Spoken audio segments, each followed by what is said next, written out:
Good morning प्यारे विद्यार्थियों। आपका स्वागत है रविंद्र उच्च माध्यमिक विद्यालय के यूट्यूब चैनल पर। आज अपने बात करेंगे राजनीतिक विज्ञान के एक ऐसे टॉपिक के बारे में जिसमें चाहे 12वीं क्लास हो, चाहे 10वीं हो या इसके अलावा कोई कंपटीशन क्लास हो, एक भी क्वेश्चन जो है वो इससे बाहर जाने वाला है नहीं। ठीक है, वीडियो पूरा देखना है, साथ में शेयर और लाइक दोनों कर देना है। देखिए, आज का जो टॉपिक अपना वो आता है मौलिक अधिकार। मौलिक अधिकार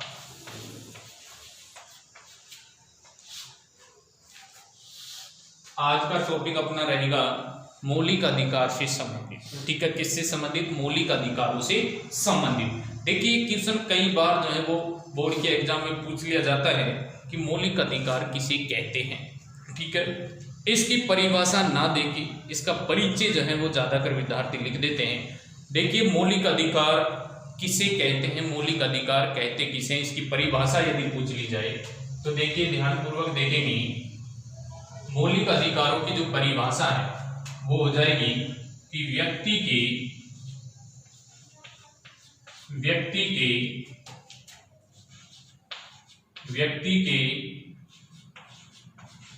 सर्वांगीण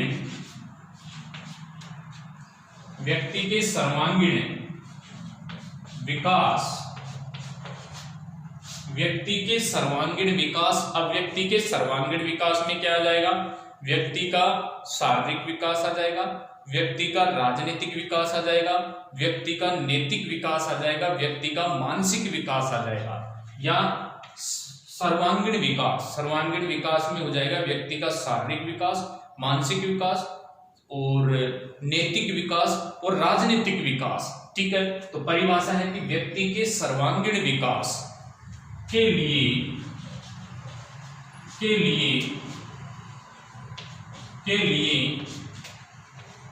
जिन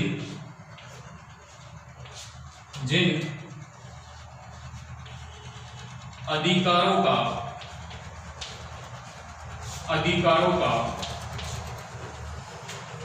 वर्णन किया गया है उन्हें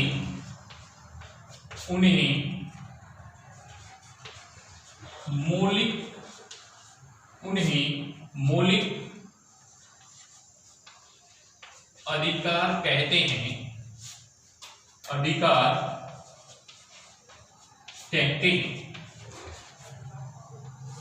मौलिक अधिकार कहते हैं।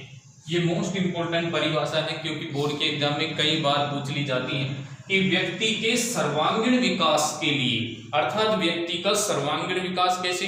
व्यक्ति का शारीरिक विकास, व्यक्ति का राजनीतिक विकास, व्यक्ति का मानसिक विकास और व्यक्ति का नैतिक विकास, इसमें आ जाता है सर्वांगीण विकास में। और इन सभी पक्षों के विकास में कौन सहायक होते हैं? अधिकार सहायक होते हैं। इसलिए इन्हें क्या कहा है? मौलिक अधिकार कहा है। क्या कहा है? मौलिक अधिकार कहा है। यहां तक क्लियर है? देखिए आगे, यदि अपन बात करें कि जो मौलिक अधिकार है विश्व में इसकी स्थिति, विश्व में स्थिति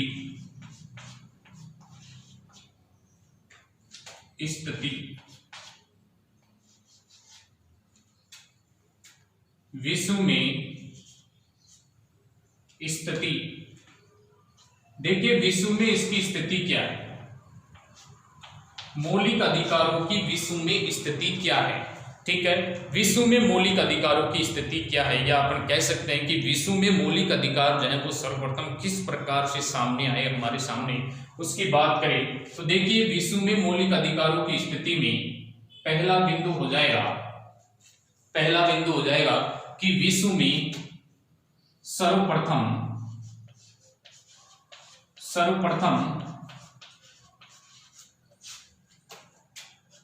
1215 ईस्वी में ब्रिटेन में जॉन द्वितीय, एक राजा था ब्रिटेन का जॉन द्वितीय। ठीक है मित्रों, देखिए विश्व में इसकी स्थिति मौलिक अधिकारों की क्या है। देखिए विश्व में स्थिति अपन देख रहे हैं कि मौलिक अधिकारों को सर्वप्रथम विश्व में 1215 ईस्वी में कहां पर, ब्रिटेन में, कहां पर, ब्रिटेन में एक राजा था जिसका नाम था जॉन द्वितीय ने किसानों को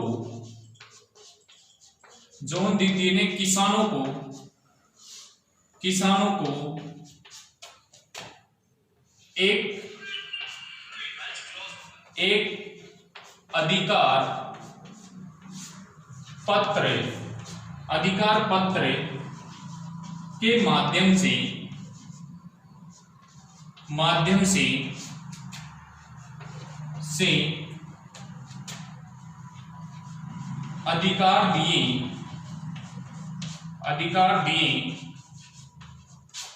अधिकार दिए।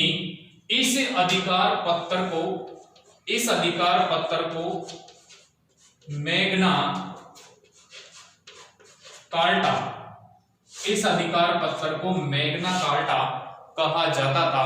देखिए विश्व में मौलिक अधिकारों की स्थिति की यदि अपन बात करें तो विश्व में मौलिक अधिकारों की स्थिति कैसी थी। देखिए विश्व में सर्वप्रथम जो मौलिक अधिकार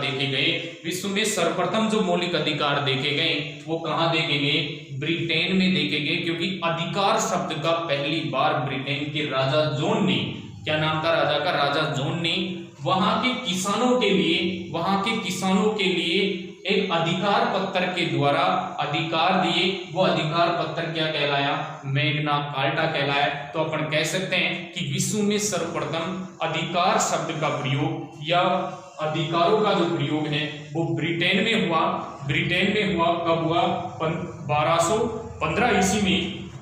यदि अपन बात करें कि विश्व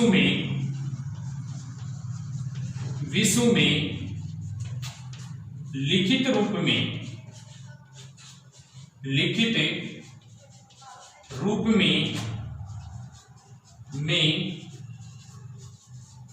पहली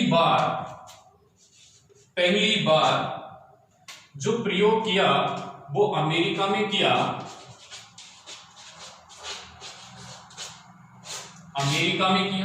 देखिए यहां से मोस्ट इंपोर्टेंट क्वेश्चन बन जाता है कि विश्व में सर्वप्रथम मौलिक अधिकारों का वर्णन किस देश में हुआ, तो वो ब्रिटेन देश हो जाएगा। कौन सा हो जाएगा, ब्रिटेन। उस ब्रिटेन देश में वहां का राजा था जॉन द्वितीय। उसने एक अधिकार पत्र के माध्यम से, अधिकार पत्र को कहते हैं मैग्ना कार्टा के माध्यम से, वहां के किसानों को कुछ अधिकार प्रदान किए। ठीक है, इसलिए अपन कह सकते हैं कि विश्व में सर्वप्रथम अधिकार, मौलिक अधिकार जो देखे गए वो ब्रिटेन में देखे गए। लेकिन मित्रों लिखित रूप में जो सर्वप्रथम मौलिक अधिकार देखे गए वो लिखित रूप में जो इनकी अभिव्यक्ति है वो पहली बार अमेरिका के देश में देखी गई। कहां देखी गई, अमेरिका के संविधान में पहली बार देखी गई। लिखित रूप में पहली अभिव्यक्ति मौलिक अधिकारों की कहां देखी गई, अमेरिका में देखी गई। ठीक है, यहां तक क्लियर होना चाहिए। इसके अलावा देखिए यदि अपन बात करें, ये तो विश्व की बात हो गई कि विश्व में किस प्रकार से जो है वो मौलिक अधिकारों को सर्वप्रथम देखा गया। विश्व में मौलिक अधिकारों की स्थिति है कि सर्वप्रथम मौलिक अधिकारों को 1215 ईस्वी में ब्रिटेन के राजा जॉन द्वितीय ने वहां के किसानों के लिए अधिकार दिए। वहां के किसानों को कुछ अधिकार दिए, वो एक अधिकार पत्र के माध्यम से दिया। वो अधिकार पत्र क्या कहलाया, मैग्ना कार्टा कहलाया। क्या कहलाया, मैग्ना कार्टा कहलाया। लेकिन आपसे क्वेश्चन पूछ लिया जाए कि विश्व में पहली बार लिखित रूप में जो मौलिक अधिकारों की अभिव्यक्ति हुई वो अमेरिका में हुई थी। कहां पर हुई थी, अमेरिका में हुई थी। यहां तक क्लियर है। विश्व में सर्वप्रथम देखा गया ब्रिटेन में, 1215 में राजा था जॉन द्वितीय, उसने किसके माध्यम से, मैग्ना कार्टा नामक अधिकार पत्र के माध्यम से वहां के किसानों को कुछ अधिकार दिए, जबकि लिखित रूप में विश्व में पहली बार जो इनका वर्णन मिला मौलिक अधिकारों को, वो कहां मिला, अमेरिका में मिला। कहां मिला, अमेरिका में मिला। अपन बात करें कि भारत में मौलिक अधिकारों का वर्णन जो है वो वर्तमान में कहां किया गया है। भारत में जो है, भारत में मौलिक अधिकारों का वर्णन भाग 3 अनुच्छेद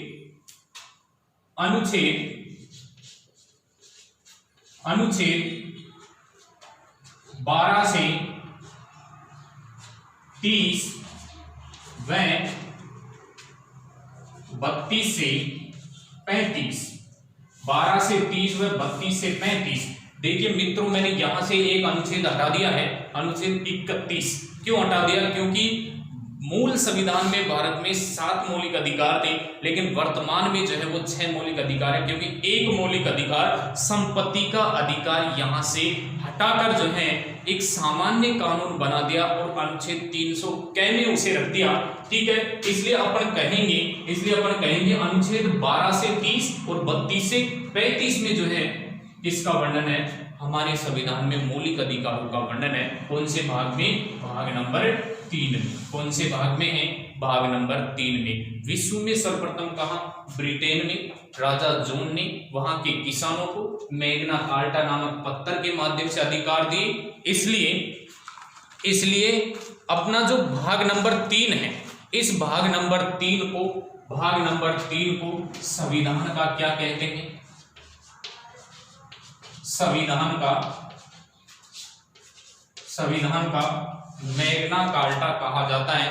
भाग नंबर 3 को संविधान का मैग्ना कार्टा कहा जाता है, क्योंकि इसकी संज्ञा उस राजा जॉन के द्वारा दिए गए मैग्ना कार्टा पत्र से की गई है। क्योंकि हमें भी अधिकार किससे मिले हैं, भाग 3 से मिले हैं, और प्रारंभ में अधिकार जो शब्द का प्रयोग किया जॉन द्वितीय ने, वो मैग्ना कार्टा नामक पत्र में किया। इसलिए हमारे भाग की जो भाग 3 है उसकी संज्ञा मैग्ना कार्टा से की गई, इसलिए हमारे भाग 3 को संविधान का मैग्ना कार्टा भी कहा जाता है। ये तो मौलिक अधिकारों की प्रारंभिक स्थिति हो गई। मौलिक अधिकार कहते किसे, व्यक्ति के सर्वांगीण विकास के लिए जिन अधिकारों का वर्णन किया गया है उन्हें मौलिक अधिकार कहते हैं। ठीक है, सर्वप्रथम वर्णन ब्रिटेन में किया गया। कब किया गया, 1215 में किया गया। किस राजा ने किया, जॉन द्वितीय ने किया। किसने किया, जॉन द्वितीय ने किया। किस पत्र के माध्यम से, मैग्ना कार्टा नामक अधिकार पत्र के माध्यम से। ठीक है, लेकिन विश्व में लिखित रूप में पहली बार वर्णन मौलिक अधिकारों का अमेरिका के संविधान में मिलता है। हमें वर्तमान में मौलिक अधिकार किस भाग में दिया गया है, भाग 3 में। इसलिए भाग 3 को क्या कहते हैं, संविधान का मैग्ना कार्टा भी कहते हैं। अनुच्छेद 12 से 30 और 32 से 35, ये नहीं कहेंगे 12 से 35, क्योंकि बीच में एक 31 भी आता है, इसलिए कहेंगे 12 से 30 और 32 से 35 में जो है वो मौलिक अधिकारों का वर्णन किया गया। ये इसकी प्रारंभिक स्थिति थी। देखिए आगे,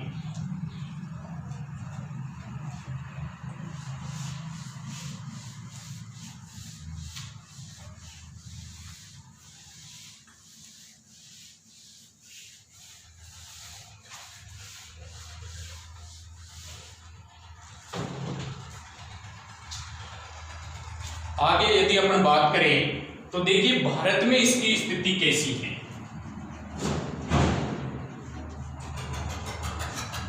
भारत में स्थिति,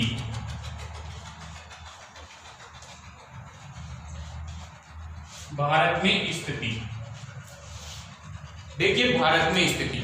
अब यदि अपन बात करें कि भारत में मौलिक अधिकारों की स्थिति कैसी है, तो मित्रों ध्यान करना, भारत में मौलिक अधिकारों की स्थिति प्रारंभ से लेकर अंत तक अपन देखने वाले हैं कि मौलिक अधिकारों की मांग सर्वप्रथम करने वाला व्यक्ति कौन था, किस प्रकार से मौलिक अधिकार भारत में स्थापित किए। इन सभी प्रश्नों का जवाब अभी आने वाला है। देखिए ध्यान से, भारत में मौलिक अधिकारों की स्थिति, सर्वप्रथम यदि अपन बात करें कि अधिकारों की मांग पहली बार अधिकारों की मांग,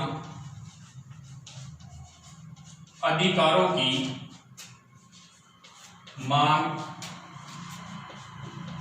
अधिकारों की मांग।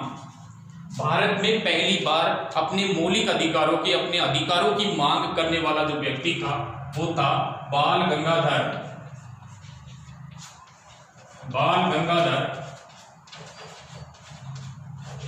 तिलक। इस बाल गंगाधर तिलक ने एक विधेयक था स्वराज्य विधेयक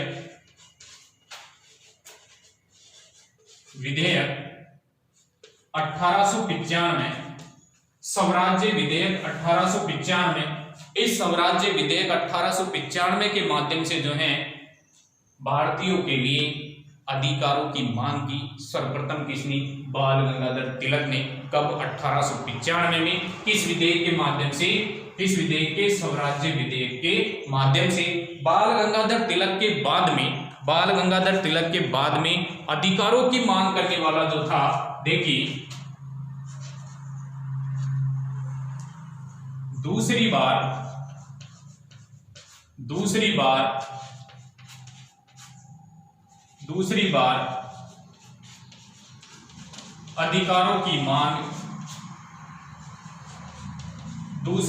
अधिकारों की मांग करने वाला जो था वो थी एनी बिसेंट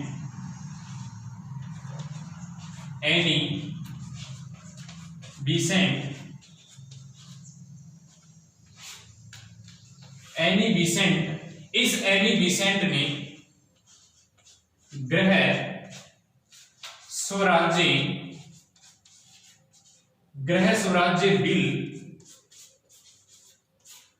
स्वराज्य बिल के माध्यम से जो है अधिकारों की मांग की एनी बिसेंट ने।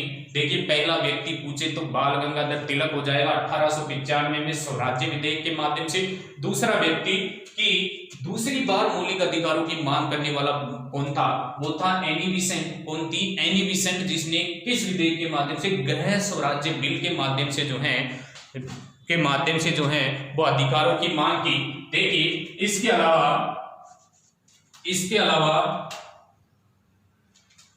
1927 में कांग्रेस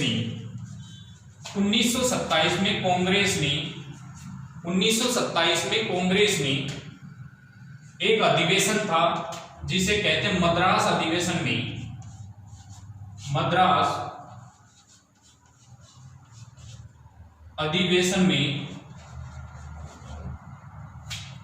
मद्रास अधिवेशन 1927 में मांग की। देखिए तीसरी बार अधिकारों की मांग करने वाला जो था वो कांग्रेस पार्टी थी। कौन थी? कांग्रेस पार्टी ने तीसरी बार मौलिक अधिकारों की मांग की। कब की? 1927 में। किस अधिवेशन में? मद्रास में एक अधिवेशन हुआ 1927 में, जिसका अध्यक्ष था अंसारी। ठीक है, इसका अध्यक्ष कौन था? अंसारी इसका अध्यक्ष था। इसका अध्यक्ष कौन था? अंसारी। ठीक है, तो अंसारी ने जो है मद्रास अधिवेशन के माध्यम से, जो कांग्रेस का अधिवेशन था 1927 में, वो तीसरी बार मौलिक अधिकारों की मांग की। ठीक है, मौलिक अधिकारों की ये तीसरी मांग के बाद देखिए यहां तक क्लियर है कि मौलिक अधिकारों की पहली बार मांग बाल गंगाधर तिलक ने 1895 में स्वराज्य विधेयक के माध्यम से। दूसरी बार मांग जो है वो मौलिक अधिकारों की एनी बिसेंट ने गृह स्वराज्य बिल के माध्यम से। तीसरी बार मौलिक अधिकारों की मांग कांग्रेस के अधिवेशन मद्रास अधिवेशन में अंसारी ने की। कब की? 1927। आगे देखिए उसके बाद में यदि अपन बात करें,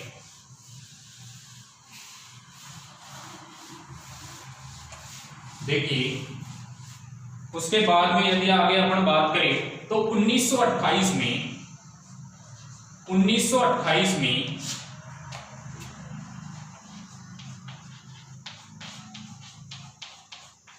अधिकारों को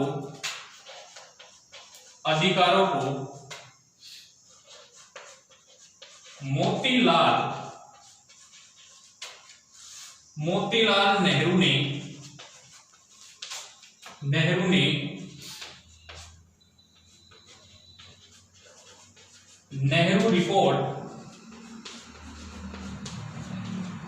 नेहरू रिपोर्ट में लिखित रूप से वर्णन किया।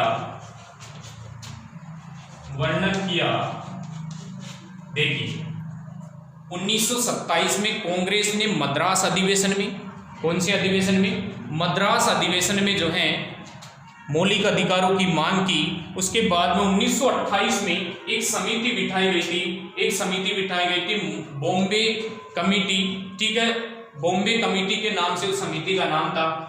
उस समिति के द्वारा लंदन अधिवेशन में जो है एक अंग्रेज सचिव था लॉर्ड बर्किंगहार्ड ने भारतीयों को संविधान निर्माण की चुनौती दी थी। उस चुनौती को स्वीकार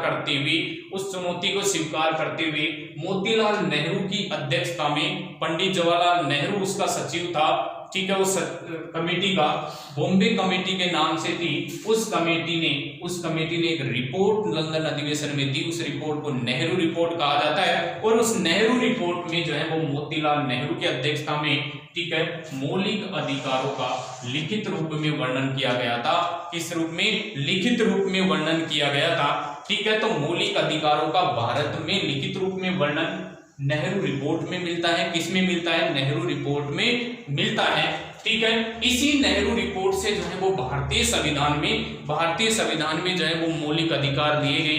भारतीय संविधान में मौलिक अधिकार लिए गए। ऐसा कहा जाता है कि भारतीय संविधान में, देखिए, जो मौलिक अधिकार लिए गए वो मूल संविधान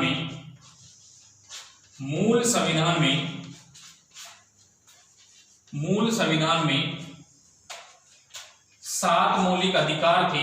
कितने थे? 7 मौलिक अधिकार थे। लेकिन वर्तमान में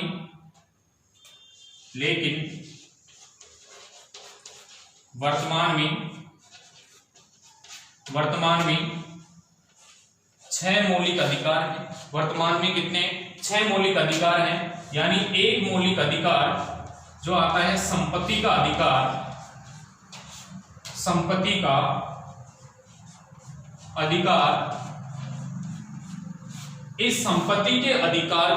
इस संपत्ति के अधिकार को संविधान के मौलिक अधिकारों से हटाकर इसे देखिए 44वां संविधान संशोधन जो हुआ था 1978 में, इस संविधान संशोधन के तहत हटाकर अनुच्छेद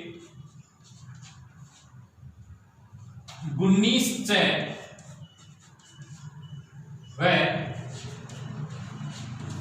31 को संविधान से हटाया गया, क्योंकि अनुच्छेद 19 में संपत्ति की स्वतंत्रता थी और अनुच्छेद 31 में संपत्ति का अधिकार था। ये दोनों अनुच्छेद जो हैं वो 44वें संविधान संशोधन के तहत हटाकर कहां डाल दिया?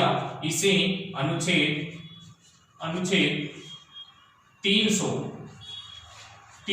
कै में डालकर क्या बना दिया? इसे सभी के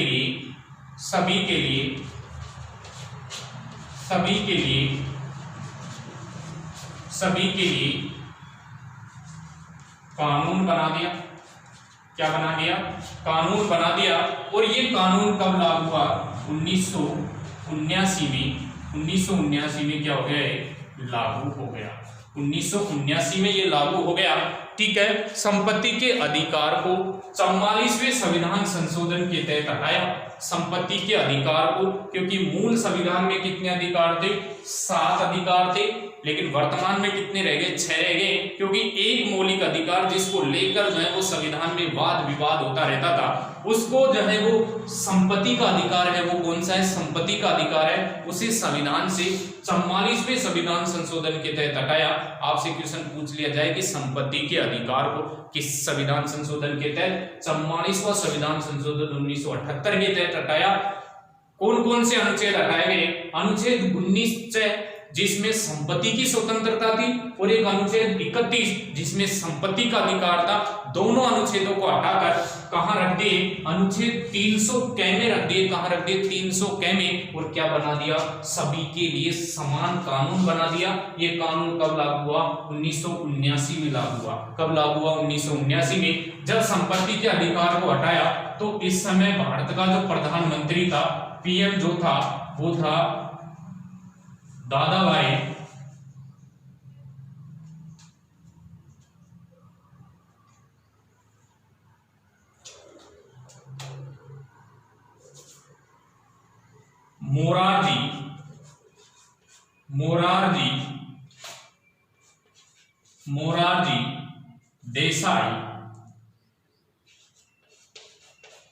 मोरारजी देसाई। देखिए, जब संपत्ति के अधिकार को भारतीय संविधान से हटाया गया और उसे अनुच्छेद 300 क में रखकर एक सामान्य कानून बना दिया। ये कानून 1979 में लागू हो गया, 78 में हटाया, 79 में लागू हो गया। कौन कौन से अनुच्छेद हटे, 19 6 और 31 हटा दिए। ठीक है, इस समय जो भारत का प्रधानमंत्री था वो मोरारजी देसाई था। कौन था मित्रों, मोरारजी देसाई था। इसलिए वर्तमान में कितने मौलिक अधिकार रह गए, वर्तमान में भारतीय संविधान में 6 मौलिक अधिकार रह गए। कितने मौलिक अधिकार रह गए, 6 मौलिक अधिकार रह गए। यदि अपन बात करें कि मौलिक अधिकारों से संबंधित जो समितियां हैं वो कौन कौन सी हैं, तो देखिए मित्रों, मौलिक अधिकारों से संबंधित समितियां यहां तक बिल्कुल क्लियर होना चाहिए। भारत में पहली बार लिखित रूप में मौलिक अधिकारों का वर्णन मोतीलाल नेहरू ने नेहरू रिपोर्ट में किया 1928 में। ठीक है, इसलिए नेहरू रिपोर्ट से भारतीय मूल संविधान में लगभग 7 अनुच्छेद 7 मौलिक अधिकार दिए गए, लेकिन वर्तमान में 6 मौलिक अधिकार रह गए, क्योंकि कौन सा हटा दिया, संपत्ति का आधार हटा दिया। किस संविधान संशोधन, 44वें संविधान संशोधन 1978 के तहत कौन कौन से अनुच्छेद हटाए, 19 6 और 31। 19 6 में संपत्ति की स्वतंत्रता और 31 में संपत्ति का अधिकार था। कहां रख दिया, 300 क में रख दिया। क्या बना दिया, सभी के लिए कानून। ये कानून कब लागू हुआ, 1979 में। इस समय भारत का प्रधानमंत्री मोरारजी देसाई था। कौन था, मोरारजी देसाई था। देखिए, मौलिक अधिकारों की रचना या वर्णन या निर्माण करने वाली जो समितियां थी वो कौन कौन सी है। देखिए, मौलिक अधिकारों का निर्माण करने वाली 2 समितियां थी। मौलिक अधिकारों से संबंधित समितियां,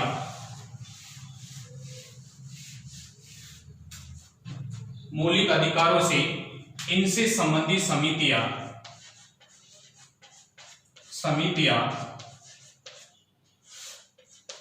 इनसे संबंधित 2 समितियां थी। कितनी समितियां थी, 2 समितियां थी। पहली समिति आती है मौलिक अधिकार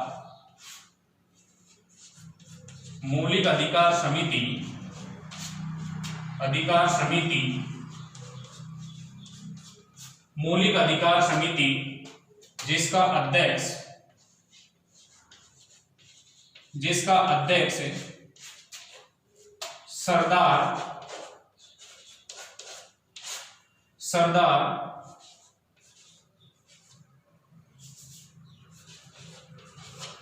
वल्लभ भाई पटेल था।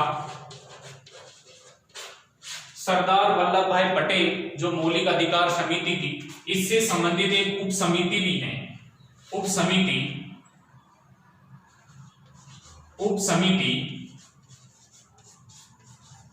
जिसका नाम था मौलिक अधिकार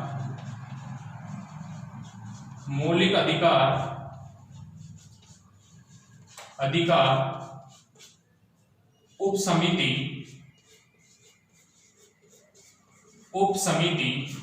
मौलिक अधिकार जो उप समिति थी, इसका अध्यक्ष जेबी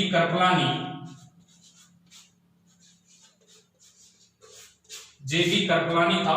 मौलिक अधिकारों से संबंधित एक उप समिति भी थी मित्रों, जिसका अध्यक्ष कौन था, जेबी कृपलानी था। जेबी कृपलानी का पूरा नाम आता है जीवंत राम भगवंत दास कृपलानी। कृपलानी, ये क्वेश्चन कई बार पूछ लिया जाता है। जेबी कृपलानी का पूरा नाम जीवंत राम भगवंत दास कृपलानी, जो मौलिक अधिकारों की उप समिति का अध्यक्ष था। मौलिक अधिकारों की जो उप समिति थी, इसमें एकमात्र महिला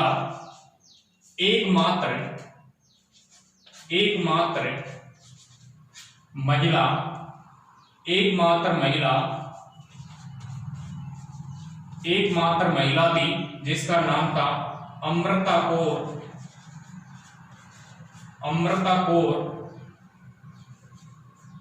कौन थी? अमृता कौर। ये अमृता कौर जो है भारत में WHO की पहली स्वास्थ्य विभाग की पहली महिला मंत्री जो थी वो अमृता कौर ही थी, जो मौलिक अधिकारों से संबंधित उप समिति जिसके अध्यक्ष जेबी कृपलानी, जिसका पूरा नाम है जीवंत राम भगवंत दास कृपलानी, इसके साथ में जो है वो इस समिति की क्या थी? सदस्य थी। ठीक है, इस प्रकार से मौलिक अधिकारों के निर्माण के लिए संविधान सभा के द्वारा 2 समितियों की स्थापना की गई। वो 2 समितियां थी। पहली मौलिक अधिकार समिति, जिसका तो था सरदार वल्लभ भाई अध्यक्ष, और एक थी मौलिक अधिकारों से संबंधित उप समिति, जिसका था जेबी कृपलानी, जीवंत राम भगवंत दास कृपलानी। इसमें एकमात्र महिला सदस्य थी अमृता कौर, जो WHO स्वास्थ्य विभाग की प्रथम महिला मंत्री भी मानी जाती हैं। तो मौलिक अधिकारों की विश्व में स्थिति, मौलिक अधिकारों की भारत में स्थिति, मौलिक अधिकारों से संबंधित प्रमुख समितियां, ठीक है, इन सभी के बारे में आप सब देख रहे हो। देखिए, अब मौलिक अधिकारों से संबंधित कुछ महत्वपूर्ण कथन हैं, वो कौन कौन से हैं? देखिए,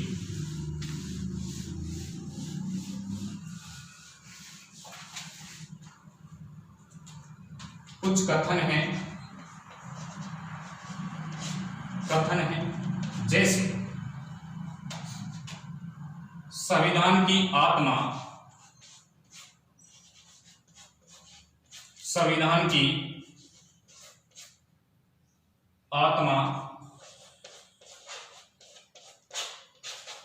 मौलिक अधिकारों को संविधान की आत्मा जवाहरलाल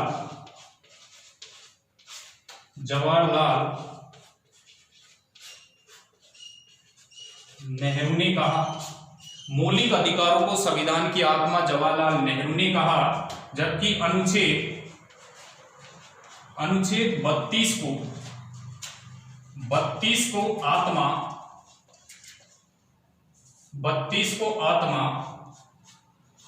किसने कहा था?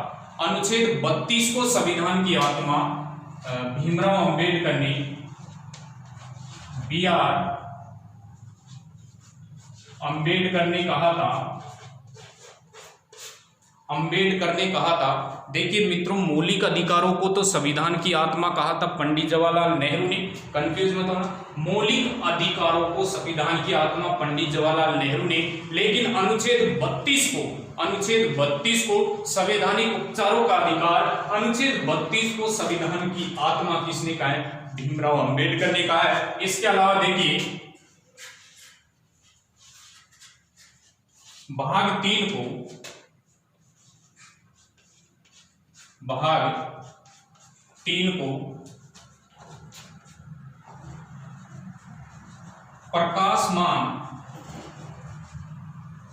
प्रकाशमान व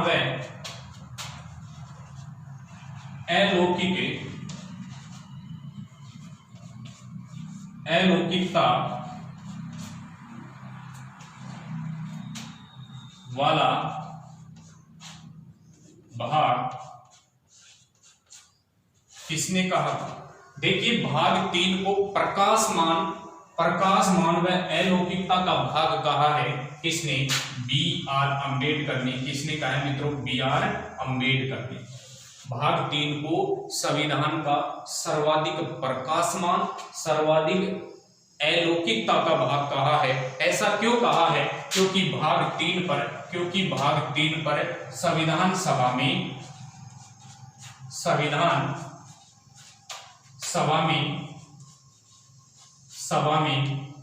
भाग 3 पर संविधान सभा में 38 दिनों तक 38 दिनों तक चर्चा हुई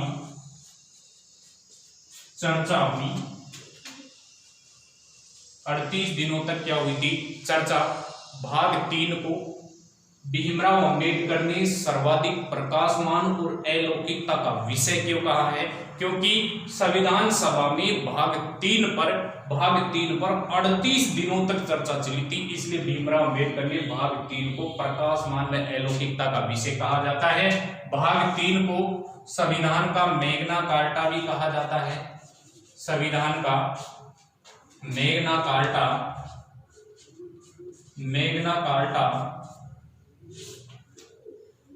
भी कहा जाता है। इसे मैग्ना कार्टा क्यों कहा जाता है? क्योंकि इस भाग 3 की, क्योंकि हमें अधिकार जो मिले हैं भाग 3 में मिले हैं, और ब्रिटेन के राजा ने जो अधिकार दिए थे वो इसी मैग्ना कार्टा के पत्र के माध्यम से दिए हैं, इसलिए उस राजा के पत्र से संज्ञा जो है वो भाग 3 की गई है, इसलिए इसे संविधान का क्या कहा है? मैग्ना कार्टा कहा है। इसके अलावा यदि अपन बात करें कि भाई मौलिक अधिकारों से संबंधित और कथन कौन से हैं? देखिए मौलिक अधिकारों से संबंधित, देखिए मौलिक अधिकारों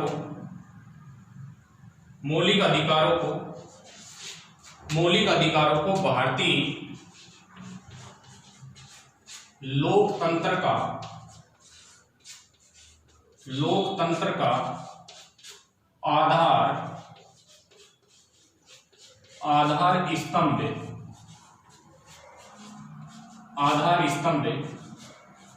कहा जाता है। मौलिक अधिकारों को भारतीय संविधान का क्या कहा जाता है? भारतीय लोकतंत्र का क्या कहा जाता है? आधार स्तंभ कहा जाता है। क्या कहा जाता है मित्रों? आधार स्तंभ कहा जाता है। किसको? मौलिक अधिकारों को। किसको कहा जाता है? मौलिक अधिकारों को कहा जाता है। ये मौलिक अधिकारों से संबंधित कुछ महत्वपूर्ण कथन थे। देखिए मौलिक अधिकारों को ब्रिटेन और रूस की क्रांति में, रूस व अमेरिका की क्रांति में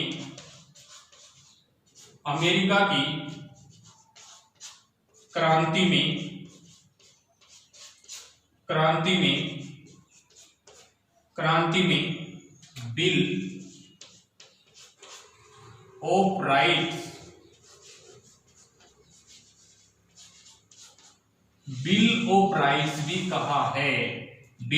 राइट्स भी कहा है। रूसी और अमेरिका की जो क्रांतियां हुई हैं, उस रूसी और अमेरिका की क्रांति में जो मौलिक अधिकार हैं उन्हें बिल ऑफ राइट्स कहा है। क्या कहा है? बिल ऑफ राइट्स अमेरिका और रूसी क्रांति में कहा है। ठीक है। संविधान की आत्मा मौलिक अधिकारों को किसने कहा है? पंडित जवाहरलाल नेहरू ने। अनुच्छेद 32 को संविधान की आत्मा किसने कहा है? भीमराव अंबेडकर ने कहा है। भाग 3 को संविधान का सर्वाधिक प्रकाशमान और अलौकिकता का भाग किसने कहा है? भीमराव अंबेडकर ने कहा है। ऐसा क्यों कहा है? क्योंकि इस पर संविधान सभा में कितने दिनों तक बहस चली? 38 दिनों तक बहस चली थी। संविधान भाग 3 को संविधान का मैग्ना कार्टा भी कहा जाता है, क्योंकि इस भाग 3 की संज्ञा ब्रिटेन के राजा जॉन के मैग्ना कार्टा से की गई, इसलिए इसे भाग 3 को संविधान का मैग्ना कार्टा भी कहा जाता है। मौलिक अधिकारों को भारतीय लोकतंत्र का क्या कहते हैं? आधार स्तंभ कहते हैं। रूसी और ब्रिटेन की क्रांति में मौलिक अधिकारों को क्या कहा है? बिल ऑफ राइट्स कहा है। ये मौलिक अधिकारों से संबंधित कुछ महत्वपूर्ण कथन थे। ठीक है मित्रों, ये मौलिक अधिकारों के बारे में सामान्य बातें थी। कल अपन देखेंगे मौलिक अधिकारों से संबंधित आपातकाल से इसका क्या संबंध है, संविधान संशोधन से मौलिक अधिकारों का क्या संबंध है। इसके अलावा यदि अपन बात करें कि मौलिक अधिकारों की प्रकृति क्या हो सकती है, ठीक है, इन सभी के बारे में अपन कल बात करने वाले हैं। ये मौलिक अधिकारों के बारे में आज बात की थी। ठीक है।